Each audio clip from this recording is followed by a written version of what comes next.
Hello everyone, welcome to ಅಡುಗೆ TV. ಇನ್ನೂ ಯಾರಾದರೂ ಅಡುಗೆ ಟಿವಿನ ಸಬ್ಸ್ಕ್ರೈಬ್ ಮಾಡಿಲ್ಲ ಅಂದರೆ ಬೇಗ ಸಬ್ಸ್ಕ್ರೈಬ್ ಮಾಡಿ. ಹಾಗೆ ಯಾವುದೇ ರೀತಿಯಾದಂಥ ರೆಸಿಪೀಸ್ನು ಮಿಸ್ ಮಾಡ್ಕೊಳ್ಬೇಡಿ. ತಿಳಿಸಾರು ಮಾಡೋದು ಅಂತಂದರೆ ಎಲ್ಲರಿಗೂ ಅಷ್ಟೇ, ಅಯ್ಯೋ ತಿಳಿಸಾರು ಪುಡಿ ಮಾಡಬೇಕು ಆಮೇಲೆ ತಿಳಿಸಾರು ಮಾಡಬೇಕು ಅನ್ನೋದು ಯೋಚನೆ. ಆದರೆ ತಿಳಿಸಾರು ಪುಡಿ ಇಲ್ಲದೇ ತಿಳಿಸಾರು ಹೇಗೆ ಮಾಡೋದು ಅಂತ ತೋರಿಸ್ತಾ ಇದ್ದೀನಿ ನೋಡಿ. ತುಂಬಾ ಕಡಿಮೆ ಟೈಮ್ ಇದು, ಹಾಗೆ ತುಂಬಾ ಈಸಿ. ಸೊ ಇದನ್ನ ಹೇಗೆ ಮಾಡೋದು ಅಂತ ತೋರಿಸ್ತಾ ಇದ್ದೀನಿ ನೋಡಿ. ಬೇಳೆ ತಿಳಿಸಾರು ಇದನ್ನ ಹೇಗೆ ಮಾಡೋದು ನೋಡ್ಕೊಳ್ಳಿ. ಮೊದಲು ಒಂದು ಕುಕ್ಕರಲ್ಲಿ ತೊಗರಿಬೇಳೆ ತೊಗೊಳ್ತಾ ಇದ್ದೀನಿ ನೋಡಿ. 1.5 ಕಪ್ಪಷ್ಟು ತೊಗರಿಬೇಳೆ ತೊಗೊಂಡಿದ್ದೀನಿ. ಅದನ್ನ ನೀರು ಹಾಕ್ಕೊಂಡು ತೊಳೆದಿಟ್ಕೊಳ್ತಾ ಇದ್ದೀನಿ. ಚೆನ್ನಾಗಿ ತೊಳಿಬೇಕು. ಅದಾದಮೇಲೆ 3 ಕಪ್ಸಷ್ಟು ನೀರು ಹಾಕ್ತಾಯಿದ್ದೀನಿ. ಅದಕ್ಕೆ ನೀರು ಹಾಕಿದ ಮೇಲೆ 1 ವಿಸಲ್ ಬರೋವರೆಗೂ ಬೇಯಿಸ್ಕೊಳ್ಬೇಕು.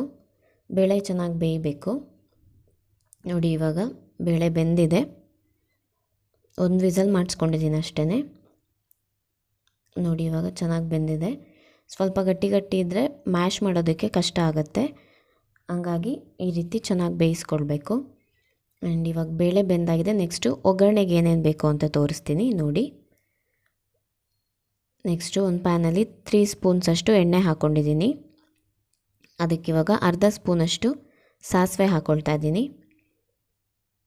ಅದಾದಮೇಲೆ ಕೆಂಪು ಮೆಣಸಿನ್ಕಾಯಿ, ಒಣಮೆಣಸಿನ್ಕಾಯಿನ ಹಾಕ್ಕೊಳ್ತಾ ಇದ್ದೀನಿ 6. ಖಾರ ನೋಡ್ಕೊಂಡು ಹಾಕ್ಕೊಳ್ಳಿ ಎಷ್ಟು ಬೇಕು ಅಂತ. ಅದಾದಮೇಲೆ ನೆಕ್ಸ್ಟು ಕರ್ಬೇವಿನ ಸೊಪ್ಪು ಹಾಕ್ಕೊಳ್ತಾ ಇದ್ದೀನಿ 8 ಎಲೆಗಳು.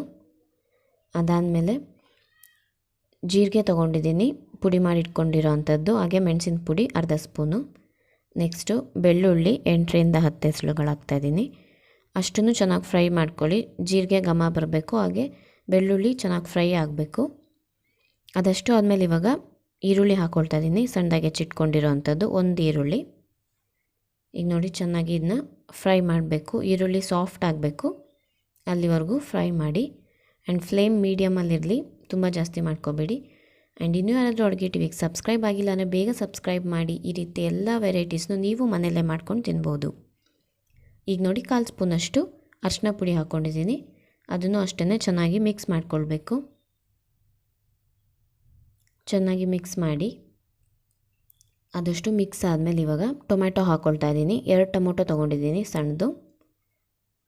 ಇವಾಗ ಅದಷ್ಟನ್ನು ಚೆನ್ನಾಗಿ ಬೇಯಿಸ್ಕೊಳ್ಳಿ. ಟೊಮ್ಯಾಟೊ ಮ್ಯಾಶ್ ಮಾಡೋಕ್ಕೆ ಬರಬೇಕು, ಅಷ್ಟು ಬೇಯಿಸ್ಕೊಳ್ಬೇಕು ನೋಡಿ. ಇವಾಗ ಚೆನ್ನಾಗಿ ಬೆಂದಿದೆ, ಅದು ಮೆತ್ತಗಾಗಿದೆ. ಈ ರೀತಿ ಇದ್ದರೆ ಮ್ಯಾಶ್ ಮಾಡ್ಬೋದು. ಸೊ ಟೊಮ್ಯಾಟೊ ಬೆಂದಮೇಲೆ ಅದನ್ನೆಲ್ಲದನ್ನು ಮ್ಯಾಶ್ ಮಾಡಿ ಸ್ವಲ್ಪ, ಆಗ ಚೆನ್ನಾಗಿ ಹುಳಿ ಬಿಡುತ್ತೆ.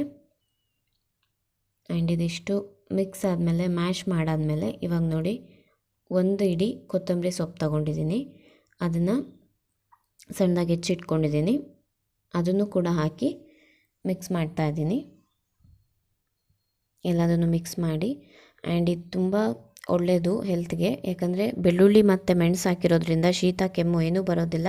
ಆ್ಯಂಡ್ ಈ ಚಳಿಗಾಲದಲ್ಲಿ ತುಂಬಾ ಚೆನ್ನಾಗಿರುತ್ತೆ ನೋಡಿ. ಇವಾಗ ಬೇಳೆ ಬೇಯಿಸಿಟ್ಕೊಂಡಿದ್ದು ನೀರು ಹಾಕ್ಕೊಳ್ತಾ ಇದ್ದೀನಿ. ಈ ನೀರನ್ನು ಕುದಿಯೋಕ್ಕೆ ಬಿಡಬೇಕು. ಈ ನೀರು ಕುದಿಯೋಷ್ಟರಲ್ಲಿ ಬೇಳೆನ ಚೆನ್ನಾಗಿ ಮ್ಯಾಶ್ ಮಾಡ್ಕೊಳ್ಬೇಕು ನೋಡಿ. ಚೆನ್ನಾಗಿದ್ದನ್ನ ಮ್ಯಾಶ್ ಮಾಡ್ಕೊಳ್ತಾ ಇದ್ದೀನಿ. ಚೆನ್ನಾಗಿ ಮ್ಯಾಶ್ ಮಾಡಿ. ಇದಕ್ಕೆ ಹೇಳಿದ್ದು ಬೇಳೆ ಚೆನ್ನಾಗಿ ಬೆಂದಿದ್ರೆ ಮ್ಯಾಶ್ ಮಾಡೋದಕ್ಕೆ ಈಸಿ ಆಗುತ್ತೆ ಅಂತ ನೋಡಿ. ಇವಾಗ ಮ್ಯಾಶ್ ಮಾಡಿ ಇಟ್ಕೊಂಡಿರೋ ಬೇಳೆ ಹಾಕ್ತಾಯಿದ್ದೀನಿ. ಬೇಳೆ ಹಾಕಿದ್ಮೇಲೆ ಇವಾಗ ಉಪ್ಪು ಹಾಕ್ಕೊಳ್ತಾ ಇದ್ದೀನಿ 1.5 ಸ್ಪೂನಷ್ಟು. ಉಪ್ಪು ಹಾಕಿದ ಚೆನ್ನಾಗಿ ಮಿಕ್ಸ್ ಮಾಡಿ. ಸೊ ಬೆಳ್ಳುಳ್ಳಿ ಮೆಣಸು ಎಲ್ಲದೂ ಇರೋದ್ರಿಂದ ತುಂಬ ಚೆನ್ನಾಗಿರುತ್ತೆ ಟೇಸ್ಟ್ ಕೂಡ.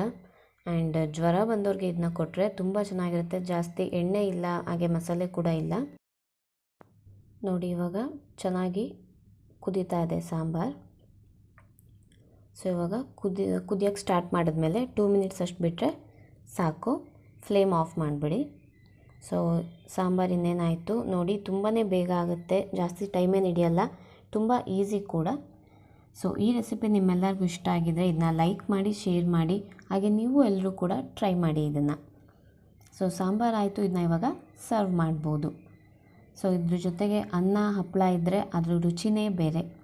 ಸೊ ನೀವು ಟ್ರೈ ಮಾಡಿ, ತುಂಬ ಚೆನ್ನಾಗಿರುತ್ತೆ. ಹೇಗಿತ್ತು ಅಂತ ನನಗೆ ಕಮೆಂಟ್ಸ್ನಲ್ಲಿ ಹೇಳಿ. ಹಾಗೆ ಮತ್ತೊಮ್ಮೆ ಹೇಳ್ತಾ ಇದ್ದೀನಿ, ಅಡುಗೆ ಟಿವಿಗೆ ಸಬ್ಸ್ಕ್ರೈಬ್ ಮಾಡಿ. Thank you.